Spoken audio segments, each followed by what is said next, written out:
Hello and welcome to Racers Now. It's the usual Thursday night slot with SD for Saturday, October the 19th, which is the unofficial end to the Racers Now flat season. We started on March the 22nd, and SD has taken a dump on me throughout the season with some fantastic selections and bets, including last week the Cesar Rich winner at 20.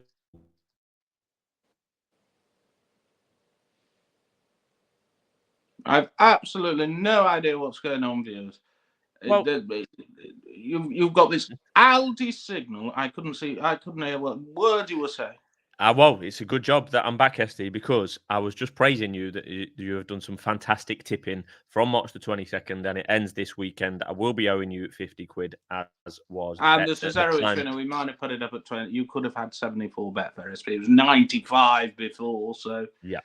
Well, you SD, next week, when the new season starts, if you like, I know Doncaster is on next week, but when the jump season properly starts next week and we reset to zero as planned, you will be deciding the rules, whether we play on the Betfair SP, the Industry SP, whether we play at the prices available on a Thursday night. But so far this season and since March, we have played at the prices available at time of recording on a Thursday night, and you are a fantastic 147.15 points in front, which is pretty amazing. SD's written column is available every Tuesday morning on oddsnow.com. And as of Monday, the 21st of October, on the likes of TikTok and YouTube Shorts, we're going to be having an SD daily tip. So it's all about SD on Racers Now. I'm completely irrelevant. I just press record. That's look, to give a golfing analogy, I'm the golfer and you're the caddy, and aren't you bloody dressed as one? Yes, that's very fair. That is very fair. Right, okay. The feature meeting. People do keep asking, am I smoking cannabis in this? No, it is a flavoured vape. The government are trying to ban them, so keep smoking them. No cannabis here.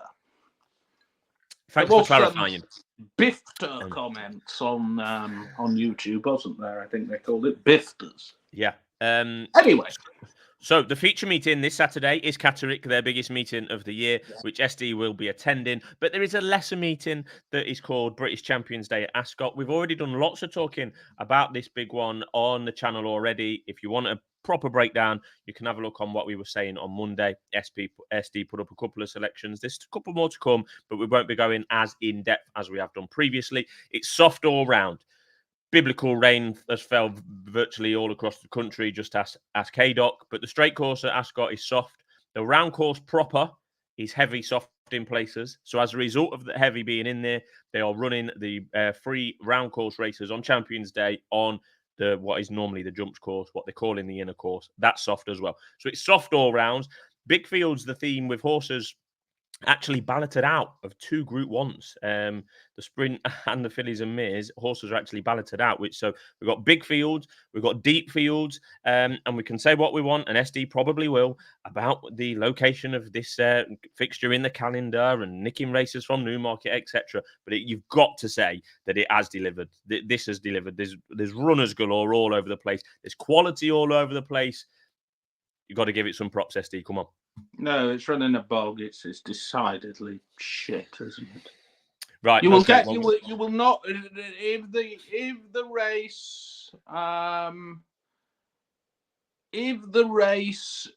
is run, if the races were run at Newmarket, you would get a different result, which may be more demonstrative of a horse's ability. If Miati had a wanger, she'll be my uncle. I mean, of course you would. You do say auntie very oddly, don't you? Right. No, I'm not saying it again, folks. No. Right. First race, Ascot, Champions Day, 120, long distance, Cup, 9 runners. Kyprios is in there, shade of odds on-ish. But just interesting, the interesting fact of this race is that Kyprios is racing against a couple of horses that he hasn't seen before. For example, Al Naia, who is the new kid on the block, really, you could say. Bellocchio at a lower level, and Burdett Road, again at a lower level. Not saying he's going to win, but it is a different look to a staying race, rather than what Kyprios has been seeing throughout the years. Trawlerman not only he's only raced twice this year at Maidan and Royal Ascot. He's not seen since Royal Ascot, where he was second behind Kyprios, and he actually beat Kyprios in this race last year. There's no bet from SD, but I just wondered if you had a final. There is a bet. There is a bet. Oh, yes, there is. There is. Sorry, I beg your pardon. Go on then. Well, I thought the race was good to play each way. I thought that this Trawlerman, it's not seen out about as often as Hugh Edwards these days. So, it's problematic to say the least. Got Kyprios beat in the race last year. He's had a long season. He's run twice since the 14th of September. You just wonder, don't you? I'm not sure these conditions are conducive for him to produce his absolute best. Now, Hayden's got another one in there. It could be the Sacrificial Lamb, but front runners generally do well at the meeting, and providing Christoph gets the fractions right. This Irish says winner, this Euphrates, he won very well. I think he was in. He was first time in the blinkers or a visor, I forget, at Catterick, retained today. So you could say, well, Kyprios whipped his arse, didn't they, in the Irish St. Ledger. But in fairness, he was only beaten 3 3/4 lengths. The headgear's changed. He's only 3. I thought 33 was pretty damn big each way in a race. I mean, Al Nair, I just can't have that. It's suddenly improved at the age of 6. I know, but I think the key is with him that he's only had 2 starts for Tom Clover. Like he was with a different trainer in a different country before then. So yeah. 6-year-old, but it's not like he's been with Tom Clover for 4 years and now they've only just found the key. 6, Kyprios is 6. Maybe just look for something a bit younger, which could improve past them. And of course, if Kyprios is on his A game, he really should win. But I thought the race had a nice each way angle. Sweet Williams, a bit of a head case, to be quite honest. Why on earth Allen isn't running Truesham when he ran it on Good to Firm at Goodwood, or Firm as it was on the Times, God only knows, because he'd probably got a place in this. But I thought the Euphrates at 33 was interesting for the lads. It wouldn't be for me, Euphrates. If I was having a bet in this, I know I'm miles behind ST, but I'll probably be backing now in a year each way. It's not very sexy or clever, so we'll swiftly move on. Right, like on you. to... Yes, exactly. Yeah, I'm happy to take that.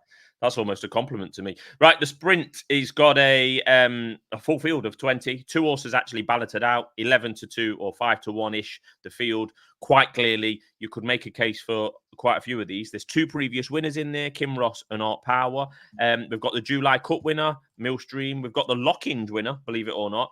And we've got the first 9 finishers from the Sprint Cup at Haydock. The first 9 all turn up here, clearly including the winner, Montesibu, second favourite. Then you've got it was Kind of Blue was second in that race, etc. I put up Unequal Love Anti-Post for this at 14-1. She's about the same price now. William Aggis thinks the ground might be too soft for her, but she won on good to soft previously, and soft. I'm not sure that he knows what's the best ground for her. This horse has won on soft, good to firm, and third at Haydock on good. I put her up. I'm sticking with her. I mentioned Bervatier a couple of times. He's 16-1. Won't put anyone off him either. But his price immediately after the foray was long gone. So not an official bet. But I'm on Unequal Love. That is an official bet. 14-1 anti-post.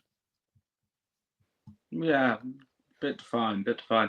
Look, so sometimes in races you just strip it back. Now, I don't think anyone would disagree that Audience is probably the most able of these on his A game, and to an extent your chance in is he going to be on his A game, but you could see him rattling out the traps on the far side, and maybe he doesn't want to be interfered with. But a 12-1, I'll pay to find out. I think there's a couple of standout performances this year at Goodwood, and obviously in Group 1 company in the Lockinge, and he'd be half interesting here. I'm not convinced on the ground. I'm not convinced he'll be on his A game, but but it's all about price, isn't it? And at 12 to 1, I'd be fairly happy. I think one who will be on their A game is Art Parr, who of course won this last year. Hasn't critically had soft ground since, and he generally is a better horse on soft ground, and he's a horse of considerable merit on the surface. I mean, look, he was last time in the Spring Cup, and the time before it was a bit of a disaster as well. But he was second to audience at Goodwood, and you could just see him running a race here, couldn't you? There's any number of dangers of those at the top of the market. I don't know. Montasib's probably the most convincing. Flora of Bermuda's in, but again, you know, I was hoping that the price would be better. Yeah, I know that's a horse that you've had your eye on for some time, Flora of Bermuda. But yeah, you could just make a case for so many of them. You know, massive field, end of season, form that ties in with each other. A lot of them, yeah, could make a case for many. Right, okay. Moving on to the Fillies and Mares. I don't think you've got a bet in here, but you've already put up we did put the German horse, the Deutsch horse up, didn't we? Quantanamera. At 14 to 1, she's a similar-ish price. Now, again, there was horses. A similar-ish price. She's a lesser price, you buck. Yeah, 10, 14, 10. I mean, it's not 10, not 14, 10. Not bowl you over, is it? I mean, if I was to celebrate a 14 anti-post into 10, don't think you would give me the credit. Right. It doesn't happen to you. Maximum runners of 14 and free balloted out of here. Danielle, one of them that SD wants back for the Epsom Oaks. I put up Time Lock on Monday at 10 to 1, and she is 11 to 1 now. So there you go. SD backs ones that shorten. I back ones that get bigger. Yeah, wide open once again. I think Time Lock's got good form on soft ground. Went off a shortish price for this last year, 5 to 1. She's double that now. I don't know. I was surprised that Content is actually running in this. I've got her down as needing quick ground, and she's going to get nothing like quick ground here. Kalpana, as we've already said, very much untested on ground like this. 11 to 4. Her price is getting bigger all the time. She was 2 to 1 when we was first looking at this race a couple of weeks ago. Any closing comments other than you being on the German horse? I'm quite happy on the position in the race. Okay, fair enough. Well, that's fine. Swiftly moving on. On to the 3:15, and this is another one that I've got completely wrong because I said Charyn would be odds on for this race, and there's 13 been declared, and he's 13 to 8 and getting bigger all the time, so he won't be going off odds on. Don't you love it? I've an even score on. Yes, you do. It's bottle on Betfair. Yep, so that's another £20 I'll be owing SD. So it's going to be £70 I'll be owing SD. Yeah, I need to maybe learn my lessons and just bow down to the man's knowledge. But as I said weeks and probably over a month ago, actually, I think Charyn is head and shoulders above this lot. But the only problem is he's been on the go since March. He's ran in March, April, May, June, August, September, and here in October. But you could say that about many horses on British Champions Day. We've read that script before. Tamfana, I don't think we mentioned her enough earlier in the week. Well, I didn't. She's on the up, but this is her first start against the boys. Prague's the new kid on the block, has been supplemented. I do have a bet for this, but I'm just going to SD for comment firstly. Yeah, I have a bet as well. Against Charyn. I mean, look, every horse has its price, but some of the quotes earlier in the week were frankly stupid. Tamfana, you rightly say, has to prove herself against the boys. Probably priced about right. This Facteur Chevel, you know, I don't think you'll kick this out of places, will you? Ran such a good race in the race last year. Hasn't had his conditions this year. I thought he ran a bloody good race at Goodwood in the Sussex, to be quite honest. And of course, he did beat Charyn in the Sussex when he looked for a moment that he might be the winner. In 2023, and then obviously Paddington did what Paddington did and won. But he did beat Charyn 3 lengths that day. I just thought that was noteworthy. And for horse in his conditions, he ran all right in the race last year. I think this is a pretty good bet each way. And I think he could well shorten. Yeah, the victim of an absolutely ridiculous ride at Royal Ascot, and like SD correctly says, ran rather well at Goodwood. I was looking back at that Goodwood race today. I'm going to contradict myself here, but I put up notable speeches there and couldn't believe how Henry Longfellow was such a short price. Anyway, scrub that because I'm putting Henry Longfellow up here, and it is a bit of a desperate one, really, but that's so be it. I'm just wondering if it's about time that we saw the real Henry Longfellow. I mean, not long ago, not a lot has gone right for him this year at all. No run at all in the French Guineas. Second behind Rosalien, and let's not forget that at Royal Ascot in a career best run, has not done much since then. Well beaten at Goodwood and nowhere near at Longchamp in that race. Won by the front runner behind Charyn, but that next second behind Rosalien in the summer, that's just stands out. And I do think in a competitive race, away from the favourite, I think you could make an argument for virtually every other horse other than Charyn away from the favourite. Hopefully, if things fall his way, maybe he's not. Haven't you put Charyn up anti-post? Yeah, but that was more from a price perspective that I thought he would be odds on. What price? 7-4.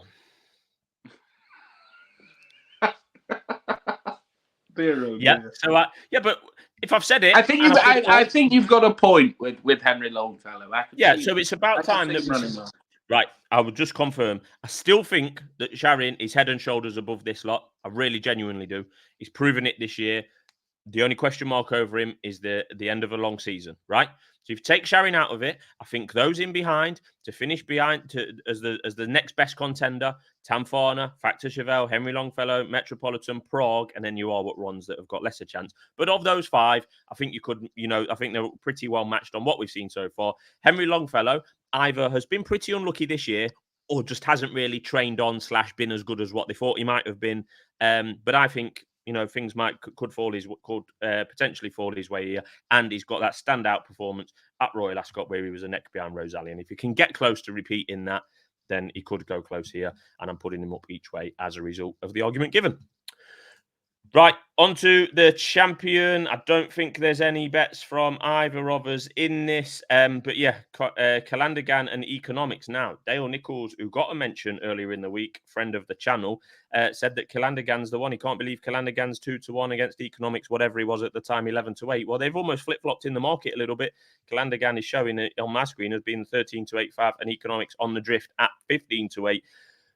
Yeah, I think the switch to the inner course is of a disadvantage to Economics. I think he would have been better on the outer course where it's a longer straight, a kinder turn rather than a tighter one as it is now. You do overthink, sir. I mean, you're just trying to sound. Well. I'll tell you why I'm saying that. So I'll tell you why I'm saying that because William Haggis said that on the Nick Look podcast today. Shout out. Oh well. Whatever Willie Haggis says must go. Obviously, best dressed woman in racing is his wife. Yeah, I mean, that's got nothing to do with this conversation, but thanks for dropping that in. This is a much deeper field than I was expecting a few weeks ago, to be fair. Los Angeles, Nashua, Continuous, See the Fire. I wouldn't have expected any of them to run here. They deserve to run, fair enough. It's great that they are running, but I wouldn't have expected them to run a couple of weeks ago. I still think it's between the top two, and it's a cracking race. And I tell you what horse I did come close to putting up, SD. You can guess. It's obvious. Well, See the Fire? No, not See the Fire. Persica? No, you said these on Monday. The other one. Amma? No, the Gambit. I came close to putting up the Gambit at 20-1. But no, I didn't go with it in the end. But it would be bittersweet if King's Gambit did win because I said on here about 6 months ago that that's a Group 1 horse by the end of the season. So it would be nice to prove them right, but very unlikely. Right, on to this Balmoral. SD has put up Empire's State of Mind now, as he is in the business of criticising me at every given opportunity. I am going to criticise SD because that horse has not been declared and he's not running. They said after York last week, he'll run in the Balmoral. I mean, so you're allowed to go off what connections of Empire State of Mind say, but I can't go off what William Haggis says. Okay? Yeah, because let me explain to you as to why. They said something will happen, right? John Quinn. Is that John Quinn? Is it John Quinn? Is it John Quinn? Yeah, it might have been. It might have been his son, Junior. Yeah. So John Quinn's more reliable than William Haggis, according to SD. No. He said he will do something, right? You're saying some ridiculous thing, trying to sound like a maths teacher doing bloody algebra about bloody straight. It has absolutely nothing to do with it. Thank you. The favourite, the current joint favourite for the Balmoral is actually reserve in QEII. So it might not actually run. Thunder Run is there as well. That I think, and I'm no pace or draw expert, but I think Thunder Run drawn in 21, which is the outside wing, and they do normally come up the far side in this race every year. So Thunder Run in 21, that can't be classed as a good draw, surely. Somebody gave you that before we came on air as well, I read. Yes, that's correct. Yeah, that's correct. I'm not claiming credit for that. As I prefixed it with, I am no draw or pace bias. Right, so do you have any further bets, SD, or are you just licking your wounds on Empire State of Mind? I think sometimes in life you just got to quit while you're behind. And I couldn't. Breaking news. If I was to put a bet up, it would be with absolutely no confidence whatsoever. So there you are. Not a bloody clue. Right. Well, confidence in tipping on here has long gone out the window for me this season. All right, I'm putting up this Godwinson. A really nice win at Goodwood in August on good to soft. Some decent yardsticks in behind there. He's £4 higher. Ran pretty well on completely the wrong side in the Cambridgeshire. Ground and trip are fine. He's 25-1. I don't need to say any more than that. Godwinson will do for me. For Mr. Haggis. You the horse on the wrong side in the Cambridgeshire, sir. Every year you come up with I do, yeah. Yeah, I do. Yeah, dual identity last year. Yeah, that's fine. Yeah, I do that. But SD, as you will remember rightly, my biggest triumph of all time in racing, in my consideration, you were there on the day when I backed the winner with the Cambridgeshire at 66-1, and I fancied it as well. Right, on we go to Catterick, which SD will call the main meeting. I've got absolutely no interest whatsoever, but the difference since Monday when we last spoke is Catterick is now taking place in the afternoon instead of kicking off at 10:30 or something like that, as a result of Newton Abbot being abandoned. Right. Well done. Tom Byrne clearly watches this channel. Yep. He's read the column on odds now and has concluded that SD was right, so he's moved the entire meeting. The problem is, if I am going to moan, and it is worthy of a moan, what the fuck is going on with 40-minute gaps between races? I mean, good heavens. I'll be pissing out the bloody side of the needle. I'll have that many cups of tea coming home in the car. Anyway. Well, there's only one 40-minute gap among the 8 races, SD. Well, let's have a look at them. Half an hour. Well, I'll tell you. 30, 35. Yeah. 37. That's a budgie's dick off. So not 40. And then the next one, my brain's not working quick enough. What's that? Oh, Jesus Christ. That's 43. 43 minutes. then we've got a 40-minute, another 40 minutes. And if you're still there at the looking last and not laced with embalming fluid, you get half an hour. Well, what we can conclude here is Tom Byrne from the BHA, who's an avid watcher of races now, is that SD can never be pleased. No, just do half an hour gaps. It's absolutely fine. Right, come on, let's go.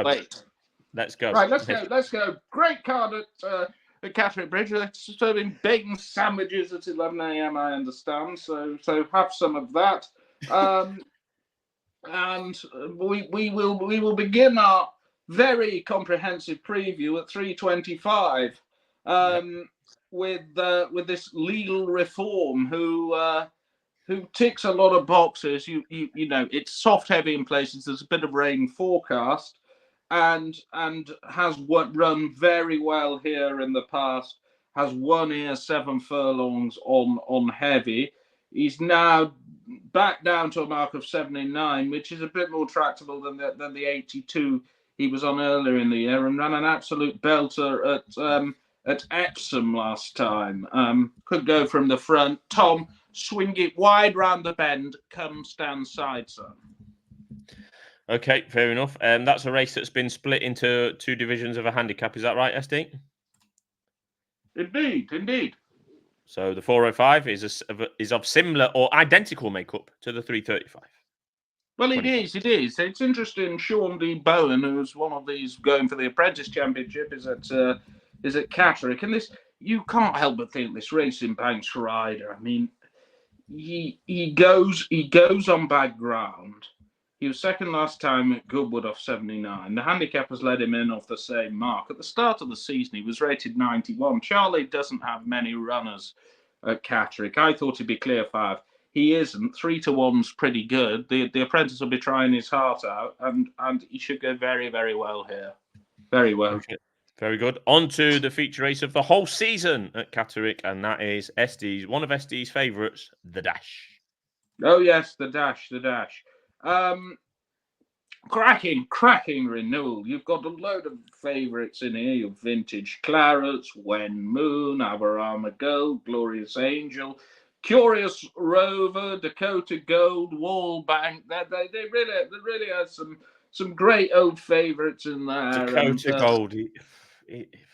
He's nearly old enough to join the army. Well, he is. He's a great old horse, isn't he? Fantastic. I thought it was significant that Aberama Gold was drawn in the car park last week at York.